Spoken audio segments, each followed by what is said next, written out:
எங்கடா cab driver மட்டும் சொல்ற, உன்னோட வண்டி காட்டவே மாட்டேன்றன்னு சொல்றீங்களா? இதோ உங்களுக்கோசம்.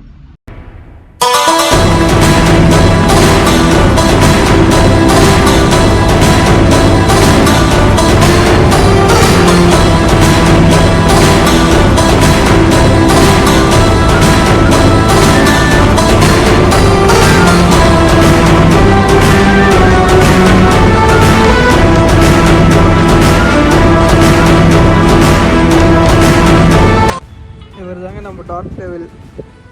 இவரை நம்ம எடுத்து 1.5 வருஷம் ஆகுது. எப்படிங்க இருக்காரு நம்ம டாக் டெவில்? நல்லா இருக்காரா? அப்புறம் பேர் நல்லா இருக்கா இல்லை வேறு ஏதாவது மாற்றலாமா? அதையும் கமெண்டில் சொல்லுங்கள். அவர் பேருக்கு தகுந்த மாதிரி கேஸும் பயங்கரமாக இருக்குது. சரி, நான் செவனே தானா போய்க்கிருந்தேன். யார் வம்பு தும்புக்காச்சும் போனதா? Speed limiter case, traffic violence case, uniform case, எல்லா கேஸும் இருக்குது நம்ம தலைவர் மேலே. ஓகேங்க, நம்ம டார்க் டேவில் அறிமுகப்படுத்தியாச்சு. இதுக்கப்புறம் வர வீடியோ நானும் நம்ம டார்க் டேவிலும் சேர்ந்து எப்படிலாம் நம்மளோட ஜர்னி தான் பார்க்க போகிறீங்க. இதுக்கப்புறம் வர வீடியோவில் பார்க்கலாம். பாய் பாய். தேங்க்யூ ஃபார் வாட்சிங். மறக்காமல் ஷேர் பண்ணுங்கள், லைக் பண்ணுங்கள், சப்ஸ்கிரைப் பண்ணுங்கள்.